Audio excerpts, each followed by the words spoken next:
So let's continue with the second part of chapter 4. Not the second part which I had announced, but actually the roles of analytical and resting meditations in Shamatha and Vipassana.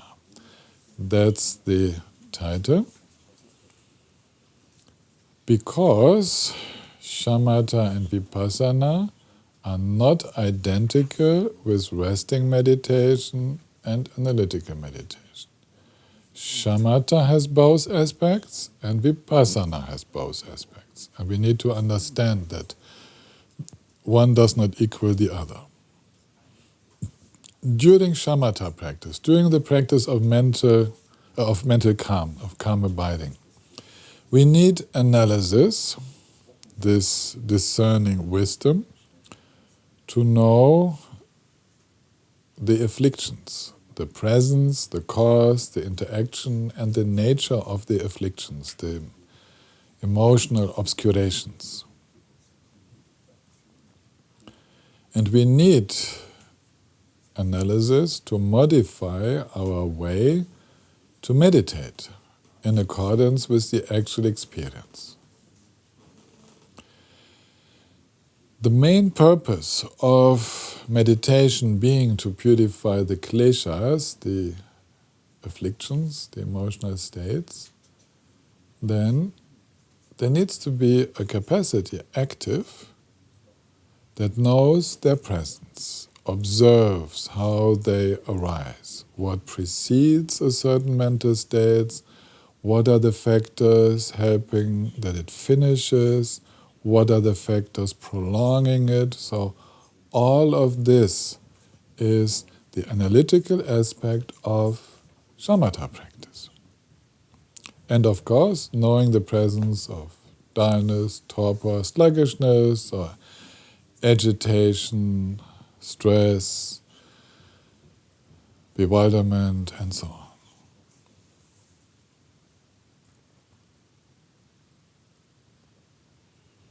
But when the aim of resting naturally supple in clear awareness is achieved, all further analytical processes need to be abandoned. This is called the pacification of discernments at the end of analysis, which leads into non-conceptual, unmoving Vipassana.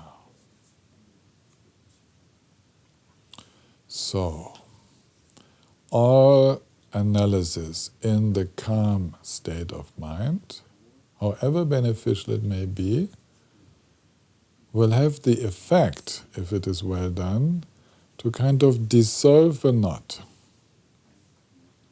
So for example, I've heard from many students that they, at some point in their practice, they were able to look into a fear. The fears, some of these fears were present since childhood. And when looking into the fear that made them always run away, protect themselves, become shaky and so on, when looking into it, seeing that it has no self-entity, no core could be found, that actually it's empty of nature, then no more. No further investigation. Then the mind stays in open recognition, non-conceptual, no more analysis, just open knowing. And this is the pacification of discernments, the pacification of all analytical movements, distinguishing one from the other, trying to see where does it center, is there fear, is there still some fear there? All of that having been done and having been satisfactorily answered, then the analytical process opens up and one stays pacified at the end of analysis. And that's insight at that moment. Deep insight if there is absolutely no observing activity going on, or dualistic, tainted insight, tainted with the presence of an observer, still maintaining some kind of control, if there is still this slightly checking, observing, controlling attitude.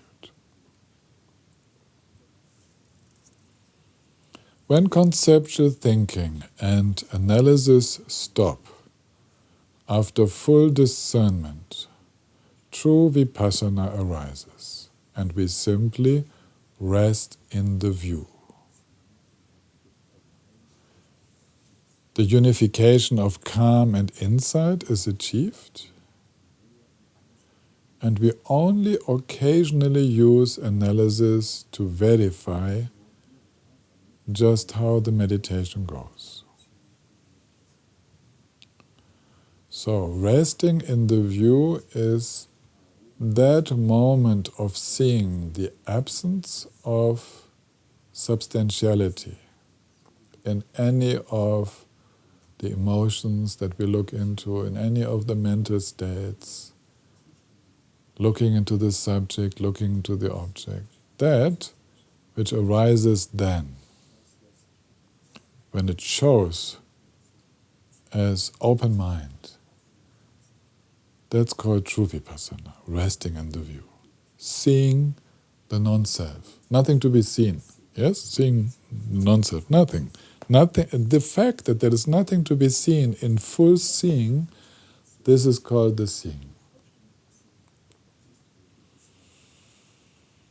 And it's the union of calm and insight, because there is the seeing, the knowing, together with the complete peace and calm of mind. That's why it's called unification of calm and insight. Now, when that happens, when mind opens into its own natural state, we don't disturb. There's nothing to do. And as it continues, then slight dualistic movements will reappear, sure, because all the deep habitual tendencies are not yet purified, and occasionally we have an analytical look. Does all of that which manifests now dissolve by itself? Or is there anything to be done about that?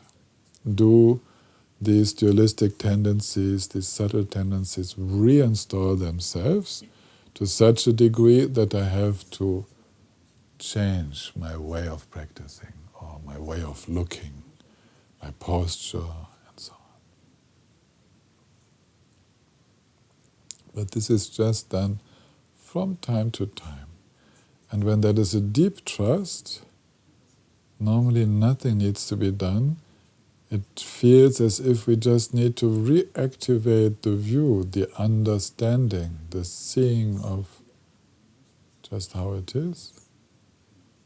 As Milarepa might say in his example, we are like a little bit heating up the stone again, so that again the snowflakes cannot cover the stone, they melt away. There's a little activation of our presence, and nothing ever accumulates. No conceptual chains build up, no dreams arise, no fixations. The fire of wisdom is strong enough. Beginners who experience agitation due to an excess of analytical meditation, overdoing it with these exercises of trying to understand and looking, questioning, examining, then they should cultivate more shamatha, calm mind. But when they experience sluggishness, torpor, heaviness from too much resting meditation, they should cultivate vipassana. When both are balanced, we cultivate equanimity in suchness, without any active application. Mind rests in mind. So let me try to exemplify that a little bit more. You were so much, like the teacher, for example, has given you the task. Come back next week and tell me what's the difference between active mind and calm mind. Stimulate thinking and let go of thinking. See the difference. What is it? How? And then you're doing it and you stimulate thinking and then you let go. Then you stimulate an emotion and you let go. You stimulate different kinds of emotions, let go. You stimulate a memory. You're completely overdoing it. You're spending an hour or two just training, looking, and so on. And the mind becomes tense. And then everyone comes to the point of saying, come on, relax now. And the earlier the better, because this kind of examination should be done just a few times and then relax again.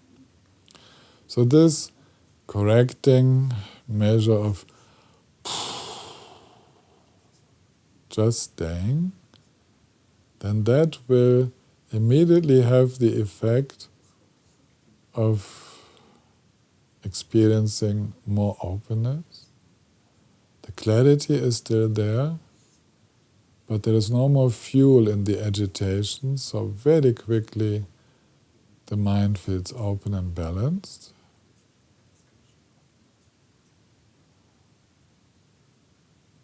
And then as you continue a little bit longer, then the sluggishness comes. It can also come by itself without any previous exertion, just because one rests, one relaxes, and then one becomes sleepy. So here, a little motivation to know the nature of that sleepiness. How does it feel to be sleepy? And immediately you have a new degree of awareness, being interested. Now your eyes are already closed. How is it to be sleepy? And because you are interested in the nature of how it is to be sleepy, you can't fall asleep. You're there, you're present, and you go through that.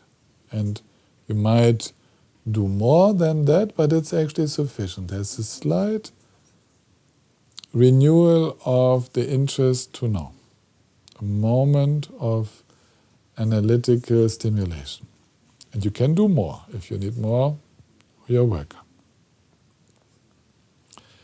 And when these processes have become so familiar, then you change from being a young bird to an experienced eagle. You know, when the young birds fly from the nest, well, some of them are experts seemingly as soon as they leave, but most of them, they're fluttering around like this. Now meditators, they're fluttering around like this. They do one movement to be bright and clear, and then they notice, distress. Then they relax, then they get sleepy. Then they straighten up again. They're fluttering. Actually, they're doing two strong movements. They're over-correcting their little mistakes in meditation. And an experienced meditator is like a big bird, an eagle, and just makes little movements of the tips of the wings and slides with the movements of the situation, the karmic winds, the emotional states, and just little adaptation of the feathers, the wings, and sails through. That's an experienced meditator. And here this is called without active application or with very little active application. You just do the minimum that's needed to correct. And you take, and when you feel that you're simply sitting in your habitual tendencies, you need to stimulate a little analysis, a little, maybe a moment of reflection, a moment of something, giving a brighter awareness. But as the mind is clear, flexible, bright, no interference. Just sail. There's nothing or almost nothing to be done. That's called mind rests in mind. Why is it called so? Because the attention, the awareness, does not go to the contents of experiences, of sensory experiences. The awareness stays in the experience of its own nature, in the experience of just how it is to be. First, this is still dualistic, and then as the control relaxes, you're not conceptualizing, you're not making an image of how it is to be, then there is just being. Mind not going anywhere, not being attracted to anything, not fighting with anything.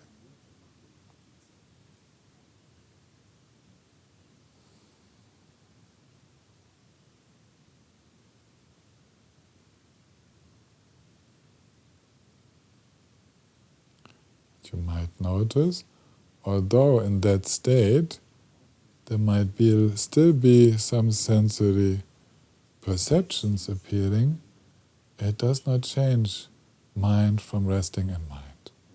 These sensory perceptions which appear are mind. They are not to be excluded. Mind resting in mind does not depend on excluding anything. Because all that appears is of that same nature. So there is no need to integrate, to examine, or to exclude, or to fight. It's nothing of that nature. It's just seen as it is the very moment it arises, without a second movement. It's not first a non-seeing and then a seeing. The seeing is automatic. Just as now the visual seeing, as you're observing, is automatically knowing the movement that is happening. You don't have to change your way of seeing just because there is a movement. You see. And that's the same with the vivid nature of mind. It automatically knows without leaving its own nature. So, this is called resting in the view. This is how to do it. Resting in the view is knowing the empty nature, means the ungraspable nature of all experiences, and sustaining the freedom from elaborations that is experienced then, this simplicity of being. No comments. Freedom from elaborations means no extra mental movements, no extra conceptual movements in mind. That means no comments, no thoughts about what's happening, but also no extra non-conceptual movements of mind. Also no non-conceptual flickering of mind. What you normally call resting in the view, in simplicity, is the awakened state. That is, it begins with a resting in the view, which is slightly dualistic, but the actual resting in the view is experiencing life with the, you can say, the heart mind of an awakened one. And when that is the case, when mind rests in mind like that, then there is no reaction, no emotional reaction of clinging or rejection to anything that appears in this awareness. May I do like before? You were seeing, and I did this movement. Now when you were seeing in a relaxed way, nothing happens. But to someone who is seeing, looking in a non-relaxed way, there might be a moment of, especially if I do a movement like this, there might be a movement back, although you sit at home looking at a screen. So all the illusion takes on, and you react to the illusion. When you sit with an awareness relaxed in itself, the knowing of the nature, the illusory, ungraspable nature of appearances is such that there is no emotional reaction to what's happening. Mind is completely relaxed. You can also do that with the hearing sense. It starts already with the relaxation in Shamatha, in resting meditation. When you make a shocking sound next to a person which is in resting meditation, then one can tell, even by the physical reaction of the person, how relaxed that person is. So people are meditating and the teacher might clap their hands. And then you have some which do like this. It's small, of course. I made it stronger. Little like this. And others, now you were a little bit prepared. I didn't want to shock you. You were staying relaxed. Now, you can have a detonation, an explosion next to a relaxed meditator. There will be no shock wave experienced in the meditator's mind. Okay? And the difference between a jhana absorption and resting in the view, resting in Mahamudra meditation, will be that there are meditative absorptions where the sound is not heard. So there will not be no reaction due to that. There are forms of dualistic meditation where the mind, the sound is heard, but the mind knows immediately, quicker than the reaction would come, that there is no need to react. Now, in Mahamudra meditation, in mind resting in mind, the sound will definitely be heard, and there will be no reaction to it, and there is all the flexibility, if needed, to react to it. The mind is not stuck in resting meditation, it's in a fluid state, knowing so well that there's a possibility to react, or to go and extinguish a fire or something. There is complete perception without clinging or aversion. Now this is easy to explain with visual impacts and with sounds, but it's also due to all other movements in mind. When the mind rests in mind, when awareness rests in awareness, this is called spontaneous self-awareness, aware by itself. It knows the nature of whatever arises and does not engage in illusion and clinging to illusion. This is very important to know. So this is called rest. When it says resting in the view is knowing the empty nature, that's what is meant. And sustaining the freedom from elaborations is exactly being free from these reactions, these obliged emotional reactions, which this freedom resides from the deep seeing of the nature of the experience.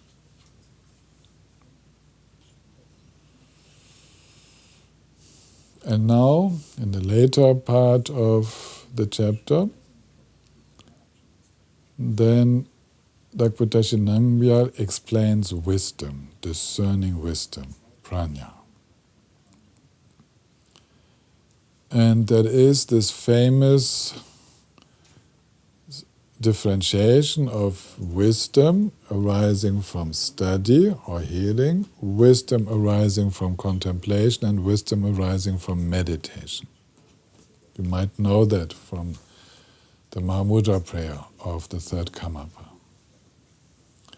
So, discerning wisdom arising from study and contemplation cuts through misinterpretations concerning reality, so-called wrong views. And the example is like showing a horse the racetrack. Okay? I start with the example. If you want a horse to win a race, you guide it through where it will have to run. The races referred to here are races in the mountains in Tibet, okay?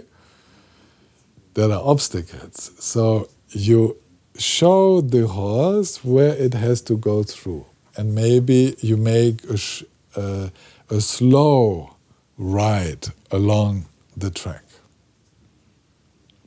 And this is what is being done when we study with a teacher, like now. We hear the teaching and we contemplate, we apply it to ourselves. The horse, when being led the way, being shown the way, it will have an inner learning happening. How will I take this? Yeah, how it knows that it is preparing for a race, and it will prepare itself. It does not really know yet how it will be at full speed, but it's preparing itself. So the same thing is with the teachings. The teachings in the laboratory of this protected situation, of this room, they take us through the possible events in meditation and what can happen and how you can sometimes use resting meditation and sometimes analytical meditation, and you learn. It leaves an imprint in mind. We are getting prepared. And we are preparing especially by eliminating everything that will not be helpful. The wrong views, the misleading views, the assumptions about reality which are not helpful. You might not have understood my quick explanation about not finding units of time, but somewhere something stayed in your mind that maybe my concept of time is not very fitting, and you will be open to reinvestigate your experience of time when you are actually doing it, when you're actually meditating. In the same way, every instruction opens new perspectives and questions and does away with, if there is wisdom arising, then when the wisdom works, when the student understands, then less helpful interpretations of reality drop away. They are not being nurtured anymore. They are not being entertained. So it's a very good preparation. And then we need the discerning wisdom arising from meditation. Meditation here means direct, non-conceptual experience. Before it is being interpreted, the raw material of just being, that's meditation. We work with that. And discerning wisdom will know in a form of direct understanding just how all phenomena are ungraspable, without a stable core, without self-entity. This knowing will come from the direct experience. Before it was an intellectual assumption. It's a hypothesis about reality that we are working with due to the understanding coming from study and contemplation, but we don't really know. And the idea is not to prove it, that it is so. The idea is to examine further.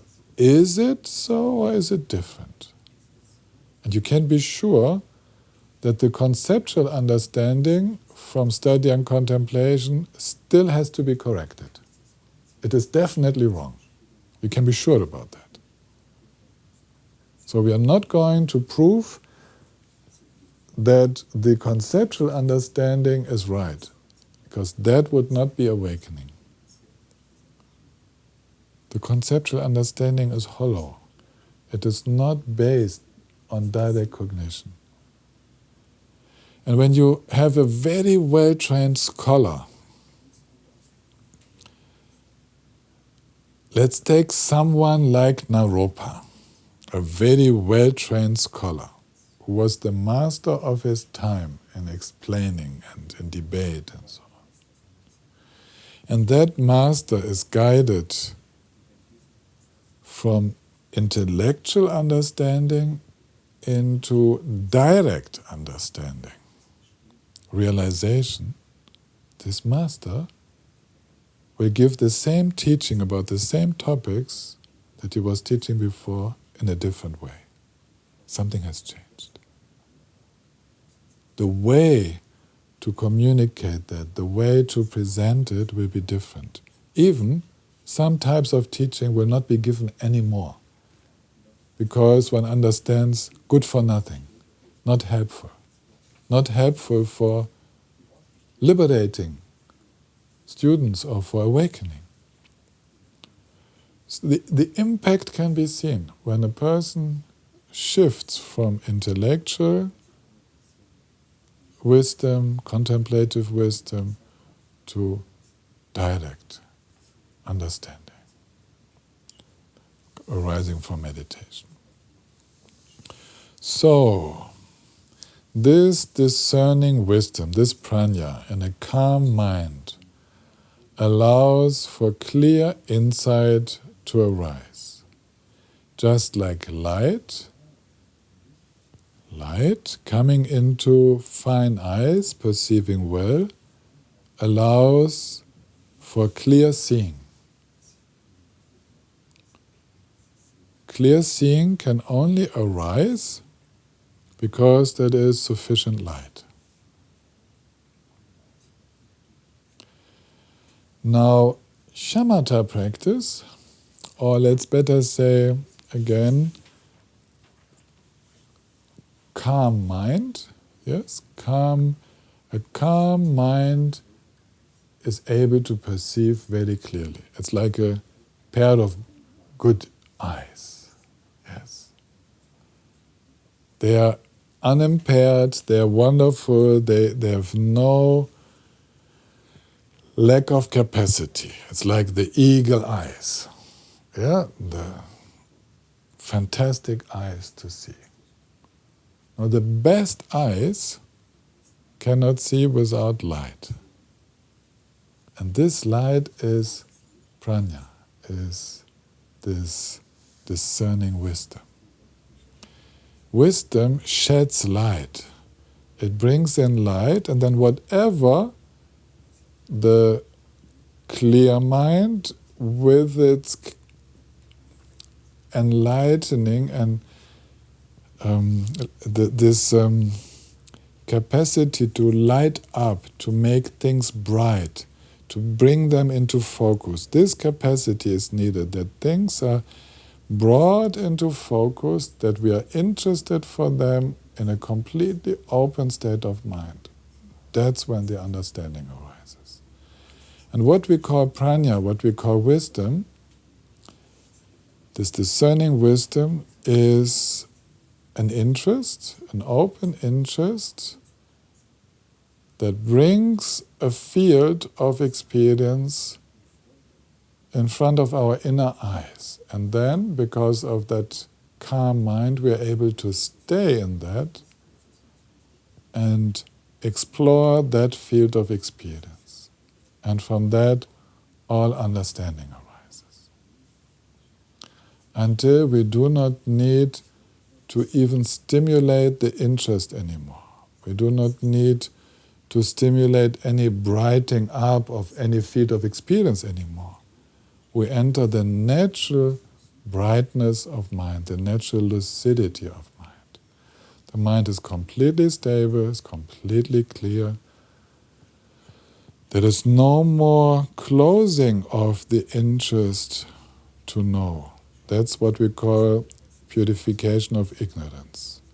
The tendency to shut off is purified. Awareness is completely open, naturally open, as it is by nature, and knows. As simple as eyes will see as soon as there is light. This is called the natural lucidity of awareness. And then you think it's the end of the story, but I should be honest with you, no, it's not. You will not stay in that open, lucid state of mind. Again, blockages will arise. Again, clinging will arise. Again, you will fight with life. And then you need to come back to a little analytical meditation. You need to use again a little sharpening of focus. Look into the one who gets angry, into the one who has some desires, the one who gets bored, or whatever other interesting experience arises. So again, however often you might have experienced this open, self-aware lucidity, at some moment when a clinging, a blockage arises and you can't immediately relax into it, somehow a habitual tendency takes on, then you will see that you recur, you use again the analytical process of identifying, looking into, examining, and you're back into it. That's how it works. So don't think that for a long time you will be able to do just open resting of the mind. It will be the combination of resting meditation and analytical meditation. Both are needed, and together they lead into open awareness.